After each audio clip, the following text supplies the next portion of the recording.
afternoon and good morning, wherever you are in the art world. Today we are welcoming Thomas Eller, curator, art world expert, and currently an artistic director. I will try to pronounce it well. Tao Chichuan, Perfect. China Arts and Science project in Jingdezhen, and Porcelain Capital of the World in Jiangxi, and recently associate researcher at Tsinghua University in Beijing.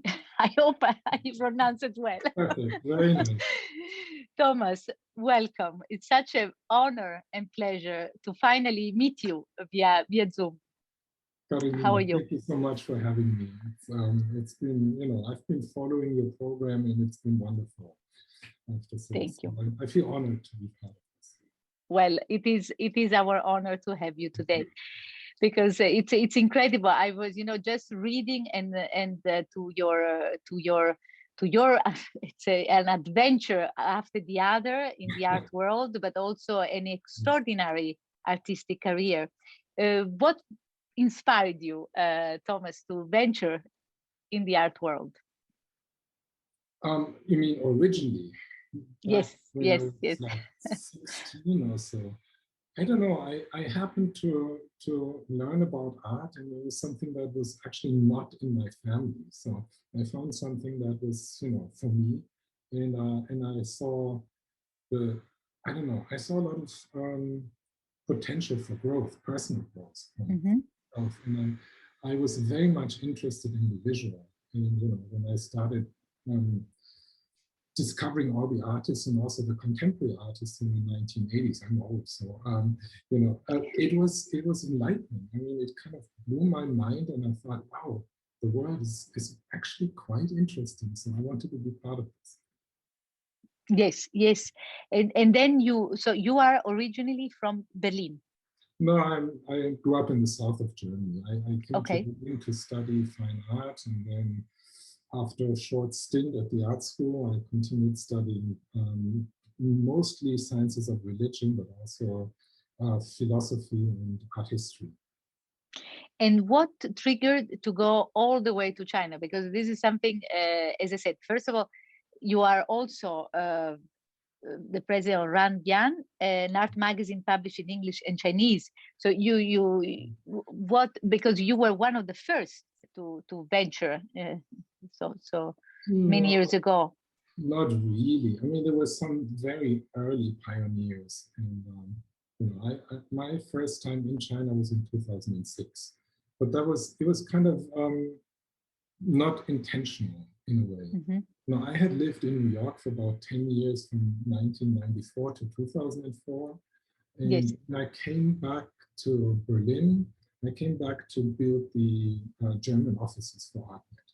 And so I was there to develop a German language art magazine, and also the operations for ArtNet in Berlin. And of course, when you bring ArtNet to Germany, which is originally a German kind of, the founder is German. So so everybody wanted a piece of us, and everybody started talking with us. And there was this one lady, she had just come back from Beijing, and she said, Thomas, it's so exciting. You need to go see this. And I just came from New York, and I thought, well, okay, this is not exactly what I'm supposed to do. I'm supposed to kind of connect more Germany with the United States. And in 2004, I mean, if you remember that time, Asia was not really a big part of the art world then. Yes. That was the same year that 798, which is now that big art center in the northeast of Beijing, had just started. And in fact, they were threatening to tear it down. But she was so excited that I decided to take a closer look. And then I thought, okay, well, the world is much bigger than I thought. And I started commissioning texts about art in China, because I was actually very curious. So everything I do is kind of driven by curiosity. I had no intention of going to New York, but then I ended up there for 10 years. I really didn't have any intentions of moving to China, but then I ended up living there for 6 years. So it's just, when you're interested in something and you spend the energy and you spend the time, it kind of pulls you in too. So that's the story of my life. I get excited and then I end up somewhere. So, But that's beautiful. That's how it should be, to nurture this passion and for something that we believe, and we think it's as you said, there's curiosity, but it's also understanding different cultures and different worlds. So, but in China, what do you think? What makes China so compelling? How is the business of the art world? What did you think? well, when I first went there, I don't think there was that much business. Also, Mm-hmm. at that time, prices for Chinese artists were comparatively low. I'm talking 2006. So that changed rather quickly. I remember my first time in Beijing, I met a professor who had a business card that said, "I'm professor at CAFA, Central Academy of Fine Arts in Beijing, for strategic development of the Chinese art world in an international context." Next time I see him, I meet him in New York in front of Sotheby's. So, they were doing research and they tried to figure out how to develop the artwork, not only in terms of academic content, but also in how to develop it as a market. And then lo and behold, 2008 around, the Chinese art market started growing really, really quickly.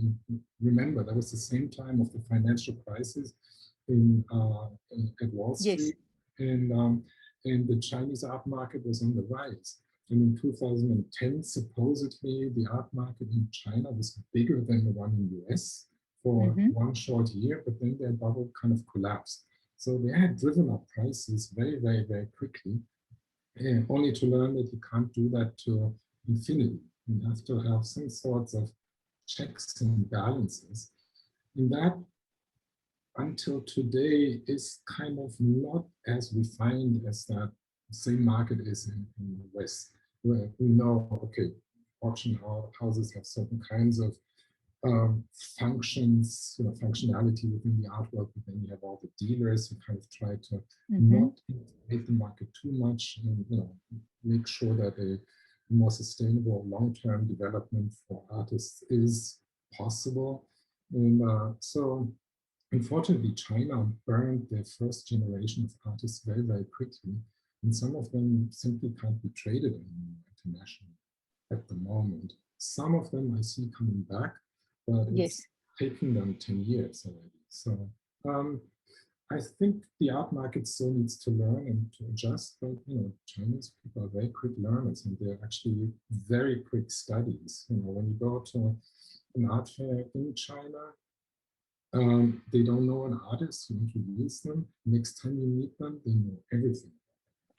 So It's they're incredible. not, yeah, they're very, diligent. And Yes. that's what's been very convincing, I think. But, I have to say one thing about the artists. One of the reasons why I thought China was so compelling is because I met a lot of artists who actually burn for what they do. They're in it because they also want to make some money, but they also want to be very unique. That's sort of the passion of every serious artist in China. They want to do something that the world hasn't seen yet, and they're actually very good at that. At least, some of them. Wonderful. No, I think it's beautiful to see this, from your own experience in Jingzhen. But could you tell us a bit about what happened? Because you created a special creative zone in No, a no. gallery weekend, or Well, you were one of the first. so there's different things. There's gallery weekend in Beijing, Yes. and this came out of a discussion with galleries around the year 2015-16. And that was the time when in Beijing, all the art fairs that they had built failed. They had 3 art fairs at one point in time. And nobody wanted to come there, and nobody from the Chinese art world. I'm not talking about international collectors. So, but at the same time, Shanghai managed to launch 2 very successful fairs, Art Mm-hmm. 21 and West One, by there's very different forces behind both of those fairs, but in combination, we could actually activate not only Shanghai or the south of China, but they could also motivate an international audience to come to Shanghai. So Beijing had traditionally been the center for the art market in China, and certainly is the place where most important artists were living and working, or still are, for that matter. So Beijing galleries started scratching their heads, and it was 2016 was the year of the Shanghai Biennial, so nobody wanted to come to Beijing anymore. So they said, "Oh, Thomas, what do we do here? Should we do another art fair?" I said, "No, forget about art fairs. You already have 3 that have failed. Where do you take the confidence from to think that a 4th one would actually succeed? You should think of something to support yourself, your location, 798, where you are, because it's a unique situation that you have within, very, confined quarters, the best galleries in one city. So it's very easy for any collector to go and look at what's available. And we should bring people here and not to some nondescript fair place.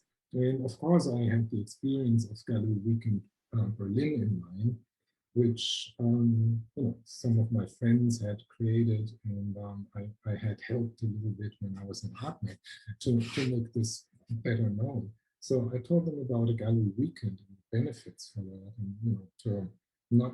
And I also realized that art fairs, when you think about it, they really thrive in financial centers. Hong Kong, New York, Basel is, all of Switzerland is a financial center. So those are the places for art fairs. But Berlin also could never sustain a really international art fair. For a brief moment after 2000, when was that started? I forgot. Sorry. So there was Art Berlin, Art Forum Berlin, I think it was called. And it failed because the galleries in Berlin didn't want to support it. And but the gallery weekend had always been very, very successful. And it's in big part because of the galleries invited their collectors worldwide to come, but also because a lot of international artists are still living in Berlin, so they also invited their collectors to come. So it's a city of production, it's a city close to power, and both of that also applies to Beijing. So I thought, there is a certain dynamic at work that needs to be played out. And you need to, for every successful venture that you create, you need to know what you want to communicate. So I think I was very good at communicating Beijing as a place for a gallery weekend, because the first installment we had in 2017 was immediately successful. Picasso's granddaughter came and brought other collectors, and Klaus Biesenbach was in her entourage, and the Museum of Modern Art came, Cleveland Art Museum, lots of collectors from the United States, but also Germany, and basically places that I had some connection to responded very, very strongly.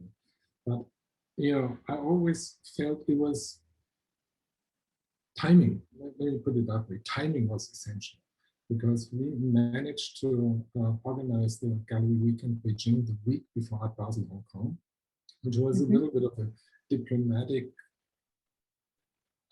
feat, to say that, because certainly you don't want to take away from Art Basel's attention. So I was in close communication with Art Basel and tried to make sure that everybody can support this, because in the end we're all in the same boat when it comes to creating attention. Anyway, so Art Basel was convinced that whatever brings more collectors to Asia also supports Art Basel Hong Kong. Yes. Therefore, it was fine.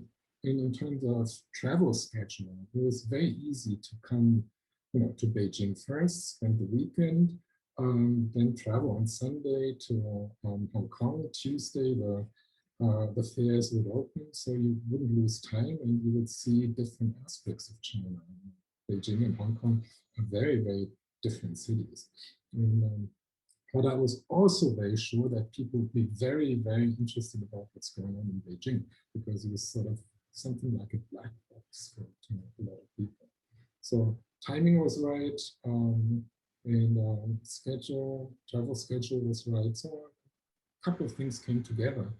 And of course, I couldn't have done that without the galleries and the great artists supporting us. So I felt I was kind of like the service person who was experienced enough to kind of connect the dots.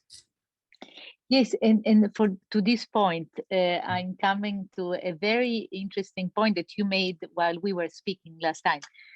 How art has become such a culture industry, because you see, you I think at the beginning it was, as I said, art. It was this connection, this passion, and it came out of curiosity, but also to connect different worlds that we were not allowed to see, and you were the means of connecting all these people all over the place. But what do you think, Thomas, now, especially after this pandemic? Yeah, I don't know how it is for young people to enter the art market today. It's a very different scenario. I realize that. And so in a way, of course, the art world has become much more professional in a sense, and Yes. much more organized also. There's certain kinds of jobs that simply didn't exist at the time when I entered the art world. So it's created a lot more pressure, but a lot more opportunities at the same time. It's a fast growing industry, and it was brought about because of, I was lucky to be at a place where that actually helped foster that change, and that's ArtNet. When Hans Moindorf, the founder of ArtNet, started this in 1987, I think he first started thinking about using something that was not even the internet yet. He was just acquainted to technology to transfer images electronically. He immediately knew this was going to change the art world. Before that, you had to make big color slides, and expensive to produce, and then courier them around the world, which was very expensive. You wouldn't get them back, and it still took about a month for an image to go from a gallery in Germany to a collector in the United States or so. Now it's a matter of not even seconds. It's there instantaneously. So incredible. This is the medium that really changed the art world, and that made us, enabled us to communicate via images at real time around the globe. And that is something like what the record was for music, or TV for sports. It transformed something that people would do, in their community, to something that could be a global industry. And I think we're in the middle of that. We haven't really seen the end of this. So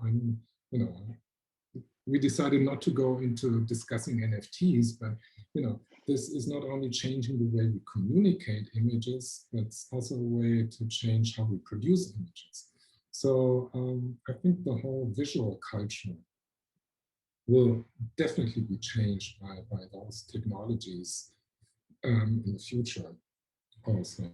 And so technology is at the base of that incredible development of the art world in the past, say, 10 years. Yes, and especially in this couple of months, because I think what we thought was science fiction, as I said, because it is very difficult for people, I have to say, to get used to this, as you said, digital world, which we need to embrace, because as from the small things, as now through a Zoom, which is already incredible that we could connect at a certain time, and certain, as you said, real time. So time has also got a different, I think, a different meaning through our pandemic, but also without. Yes, and without technology, we would not be here. Mm. But yet again, I think the feeling of meeting and the enthusiasm of being in a art place, I think it will never conquer fully the digital experience. I think it's Yeah, I'm also looking forward to a moment to share a friendly beverage with you, of course. It will be wonderful. This will not never be this. This will not be the same ever. But yes. but it's incredible how things like Zoom kind of could compensate for a lot of things that wouldn't have been possible. Just imagine the pandemic would have happened 10 years ago without well, when the internet was much slower. God, this would have really hit our world so hard. Not only the art world, but the art world came out of it pretty well because of those technologies. But if they hadn't been in place, it would have been ruinous. And yeah. But maybe again, we were almost ready to accept, even though there are some cultures that are still a bit more careful, let's say, more careful, and they have to get used to. I think it's a matter only of understanding, Mm. and and be open-minded sometimes. I think I think it's a very important detail. But I think what do you think? How do you see the art market coming out of the pandemic? Do you see a different, because we are almost all vaccinated, almost. Things are opening up throughout the world. What do you sense, Thomas? It's difficult to gauge, of course. I mean, some people I've spoken with, they said, okay, in the future, I don't want to travel that much anymore because, for some, the schedule was really excruciating. They wouldn't know where they wake up next day or something, or they would know, but it would feel strange. But so people will probably try to travel less. Mm-hmm. Some things could be discussed over internet, but it seems that most of the business is driven by interest or by energy. If I want Mm-hmm. to do something, then I find means of doing it. Meaning, if you want to launch a certain artist's career, then you do it by any means necessary. And now there are more tools in our toolboxes than before.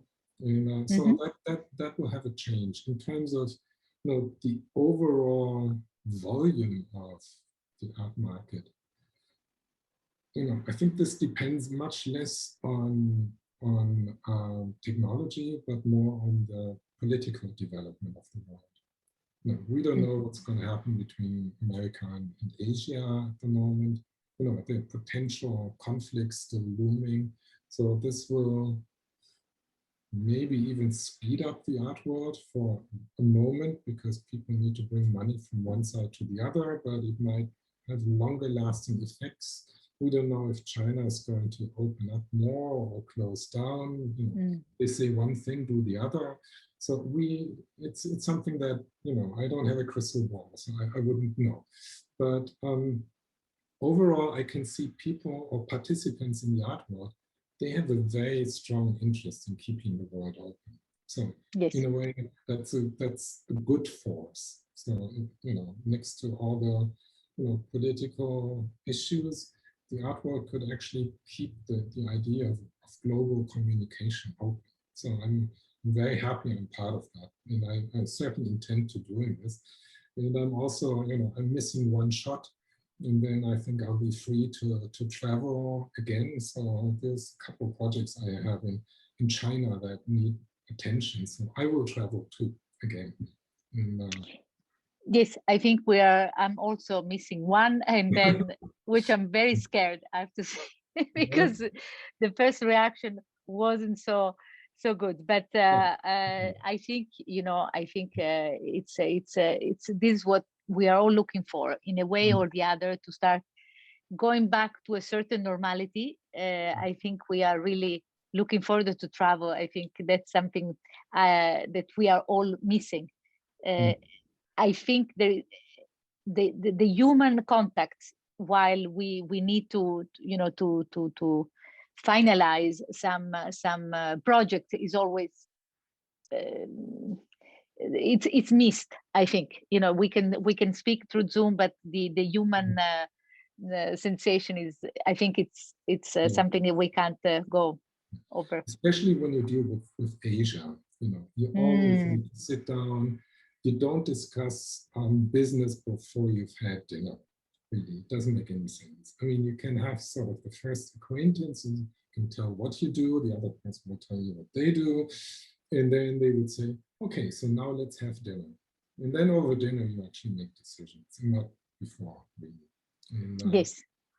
So this aspect, especially hospitality, is an important part of human communication, and that's something very difficult to realize online.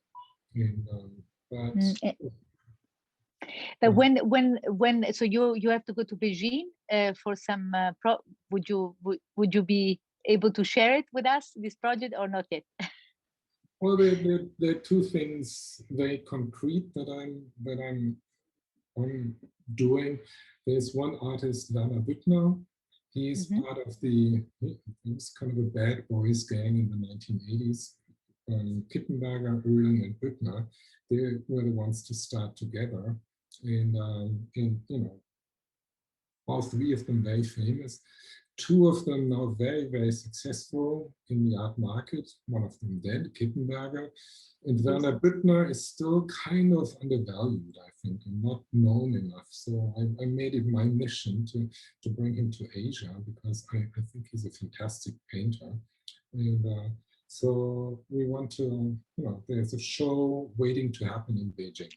Fantastic. As soon as we can travel. The second thing is, I'm trying to convince to look at some museum people and collectors in China to look at the teachers' generation of the really famous painters in Germany, namely Gerhard Richter and Polk and so on and so forth.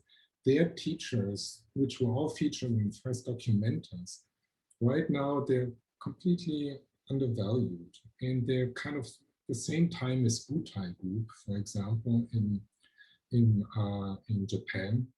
And if you look behind me, this painting here by Bernhard Schulze is an example of that. So post-war abstraction, there's a show that I want to bring to China as well.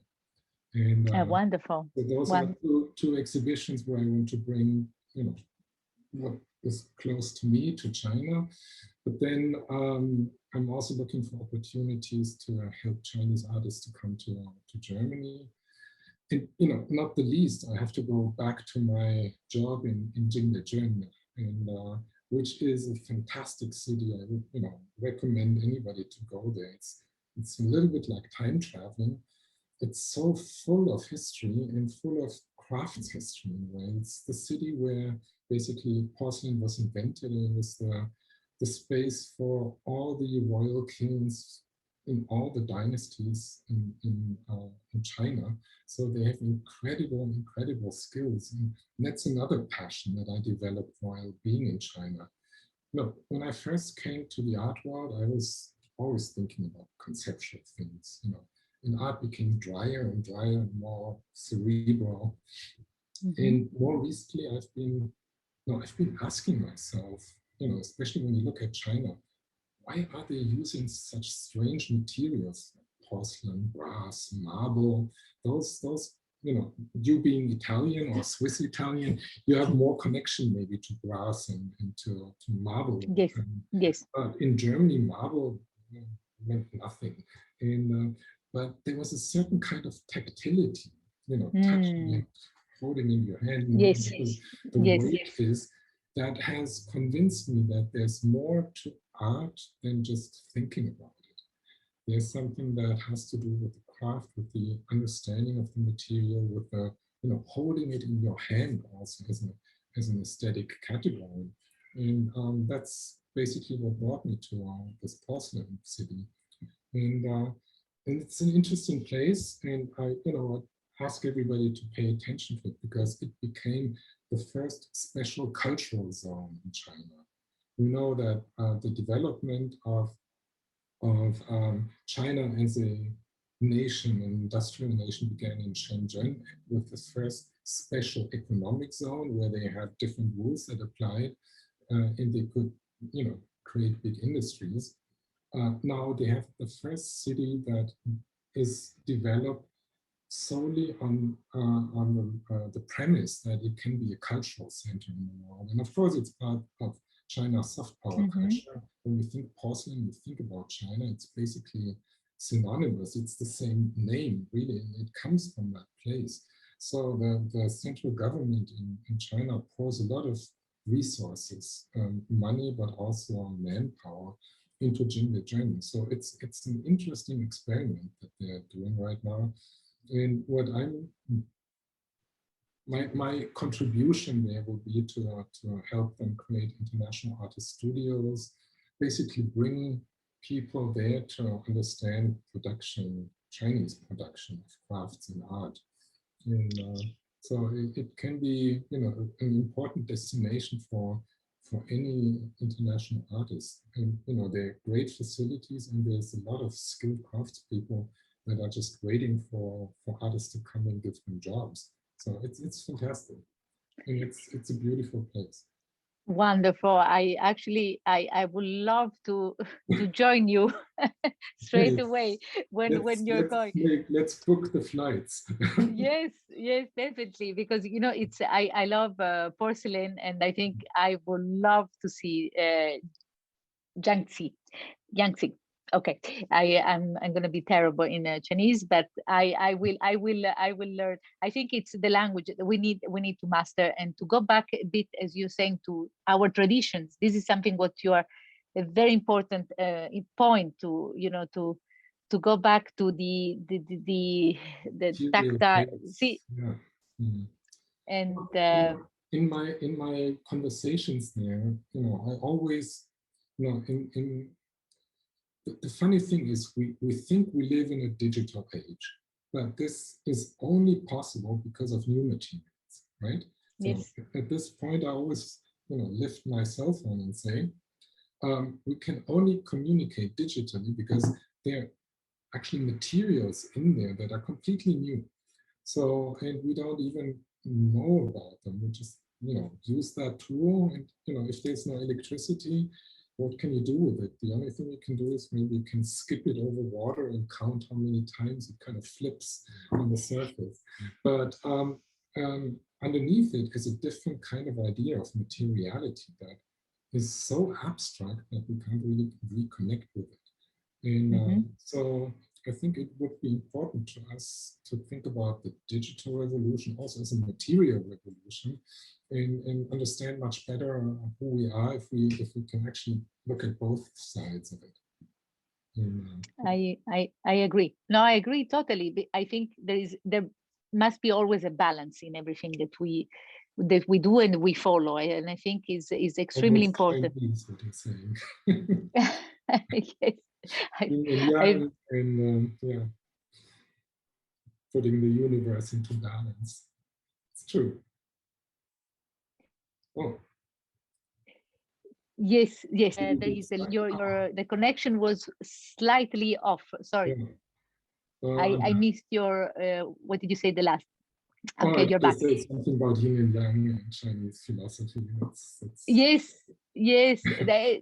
No, but you are, it's a wonderful world, fascinating. I think it's with something we have to explore, and you give us now, as I always say, this is the beauty of meeting with and connecting with great minds like you are, and to see another world that other people cannot see. And we can't wait to join you in your next projects and to follow you and see what's happening on the other side of the world. keep you in the loop and informed, definitely. Yes, yes. Thank you, Thomas. And as I say, we started always on the phone. We were speaking, and these are beautiful conversations that are so knowledgeable about all your career. I think it's an example for, for people to follow you. And thank you for your wonderful time. Oh, no, my pleasure. I feel we just scratched the surface, and I think we can continue our conversations and go into more detail in certain aspects, because it's, there's always a learning curve. Right? Yes, we will follow you through your projects, and I think that would be wonderful to as you said, there are so many themes and subjects that you have discovered, that you explored, and you have studied, because this is your experience. It's something so important for for people to understand how to go forward, and how to connect with different cultures. I think this is something very, very important. Spending time is actually something different than visiting for short moments. It's true, but yeah, it's I think that's what kept me in China for so long, was that curiosity for the differences. And probably if it hadn't been for the pandemic, I would still be there. But now, things look different, and different decisions have been made. So I think for me, the future will be in between, which is a comfortably uncomfortable place to be. But let's see what can be developed from that. I'm very much looking forward to this. And we will follow you very soon in a wonderful panel on we are organizing on I have to say, is on a Clubhouse. Hopefully you will join us. Definitely. Thank you. Thank you, Thomas. Have a wonderful day, and thank you again for your time. Bye. Anytime. For you, anytime. Grazie. Bye.